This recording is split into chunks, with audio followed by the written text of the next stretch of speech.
Alex Car Doctor, welcome back, guys. Today I'm going to be performing a diagnostic test on a Cadillac CTS in '08. The car came in non-running. The bolt was broken off in the intake. If you're coming from that video, you kind of know how it was running, but I'm going to show you guys how it's running now. The backstory on this car is that the customer was, I guess, driving, all was well, running smooth, no problems, and the car all of a sudden started running rough. So I guess he took it to the shop, got a quote, didn't like the quote, so he tried to do the work himself, breaking intake manifold bolt in the intake. So I extracted that bolt, crunked the car up. It was running really rough.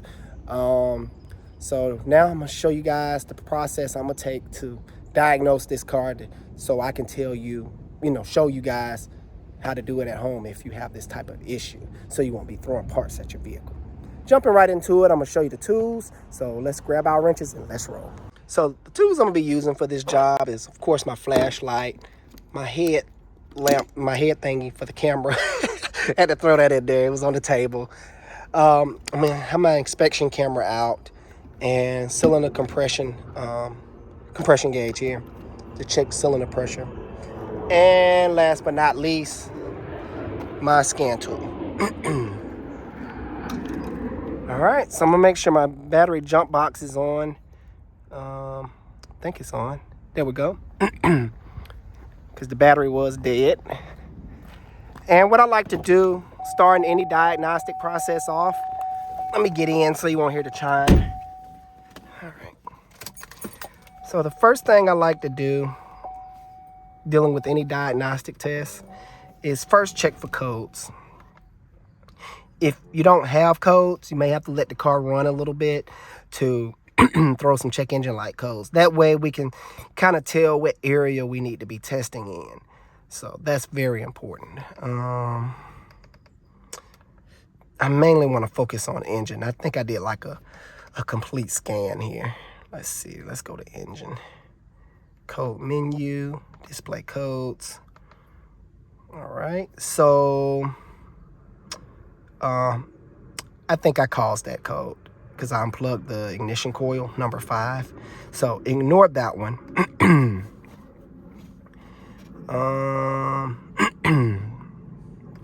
So I got an engine control, ignition relay, feedback circuit, high voltage. It's probably because of the dead battery. O2 sensor insufficient on bank 1. Okay. So the oxygen sensor is not reading properly on bank 1. Engine misfire detected. Let's see. Cylinder 1, cylinder 3, and cylinder 5. So look like we have 3 misfiring cylinders. So the next thing I'm gonna do is try to start the car and listen to the engine. So let me see.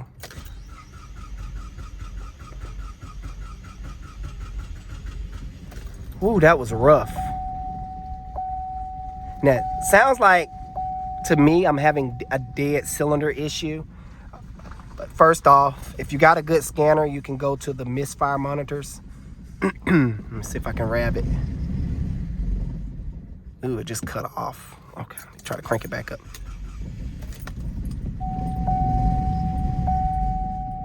Nope, it's not revving.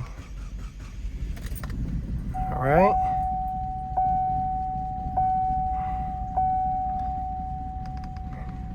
So I'm gonna go to data display and pull up the Misfire Monitors. So cylinder 1, constant misfire. Cylinder 3, constant misfire. And cylinder 5, constant misfire. And 6 is misfiring also. Okay. When I rev it up, it smooths out.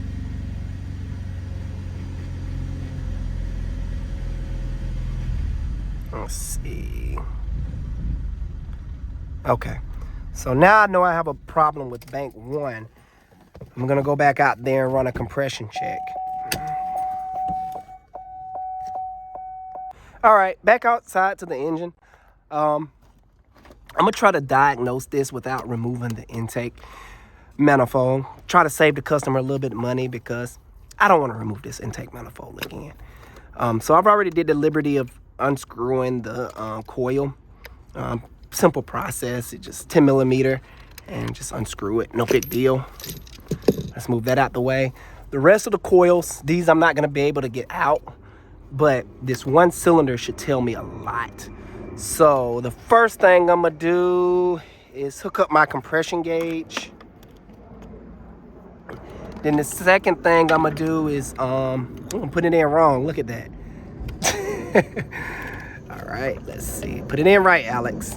Oh, wow. I'm tripping. I got to take out the spark plug first. So, can't believe I'm messing up like that. I'm not paying attention. That's all that is. Remove the spark plug. The spark plug will tell you a lot too, guys. If it's all bent up and damaged, you have internal engine damage. Something that fell apart. But this one is very wet. Like, it is soaking wet. Like, it's not burning fuel at all. I also can check the coil, but I'm not going to do that because I already assume what's going on. But I don't like to make assumptions. I like to run the proper test. But for you guys at home, if you want to do this test, you can leave the spark plug in there and take the coil with a extra spark plug you got laying around. Or if you have the proper tool, like a spark plug tester, I don't have one. You can hook this up to the spark plug tester and a spark tester. Hook up your coil like so, and make sure it's grounded out on something metal, a good ground, and fire the car up, and you should see the spark jumping. Spoiler alert, I already did that just for kicks and giggles, just to make sure. But when I heard the engine turn over, I was like, ugh, it don't sound like it's hitting on all cylinders. The compression don't seem high. So I think there's a compression issue with this engine. And today I'm gonna figure that out. So I'm gonna try to disable the starting of the vehicle. Let me see if I can find the crank. I can't find it. The crank sensor. It's another trick. Hopefully I can pull off and not let it start. I'm gonna show you that trick in a little bit. So the proper way to do a compression test is to remove the intake manifold and remove all the spark plugs. But I'm trying to do this the cheap and easy way for the customer's sake. So let's turn on our gauge. I know I'm fancy. I like my digital gauge. Make sure it's on pressure. This also reads vacuum, so it's pretty neat. Let's see. Set it right there so I can see it. All right.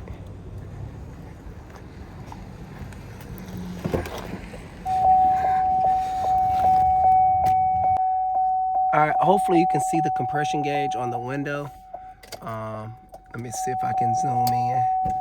So how I'm gonna go about this is I'm gonna hit the gas pedal all the way to the floor. Some modern day cars, if you do that, no matter if the car is running perfect or it's not barely running, it shouldn't start. I'm gonna try to demonstrate this on another car.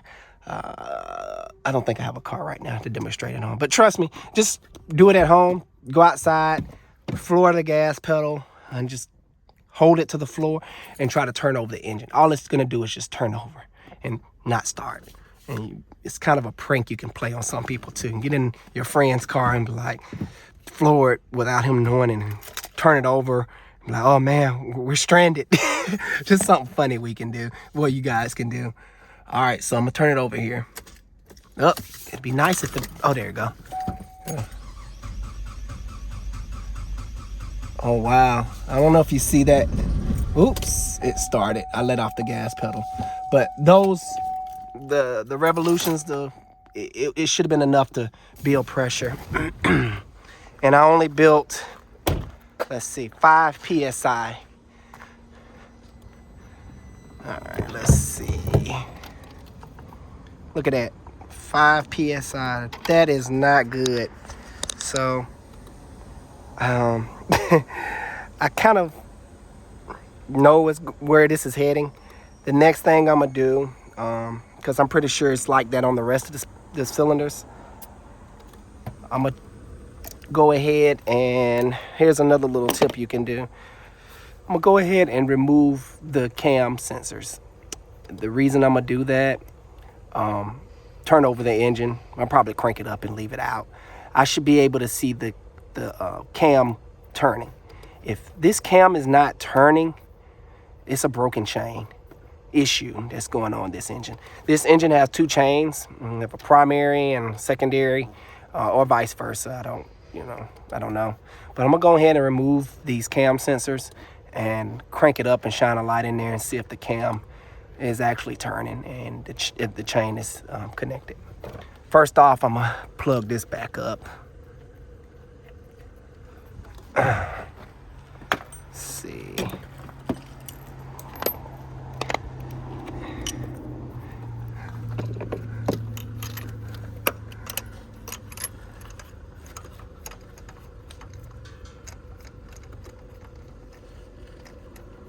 I always thread stuff in by hand when it comes to any fasteners you're tightening. All right. Oh no. Okay. I think I seen it where it fell. I don't lose a tool. I hate losing tools. All right. Let me see if I can grab that. Perfect.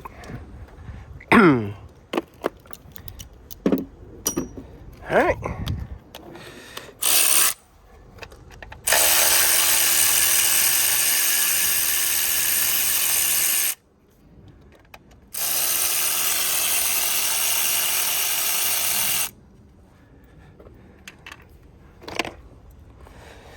Alrighty. Now, the proper way to do this is just like a little trick so I don't have to remove the intake manifold. The proper way to inspect this is to remove the valve cover, and that way you get a big clear picture of what's going on. But I want to do it the easy way today. I'm gonna pull these out and I'm gonna take the camera off my head and so you guys can see what I'm seeing once I got the car started. So I'm gonna start the car now. Hopefully it starts up. If I find the key. There we go.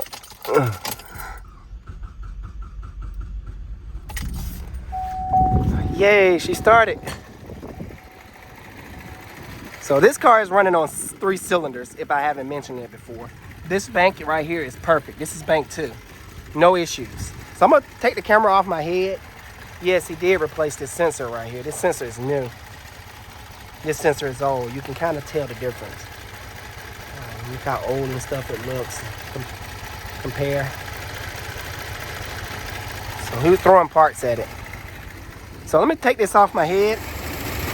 All right, I may have to get something to point to, but that piece, that straight ahead, I'm gonna get something to point with, so you guys can see exactly what I'm talking about.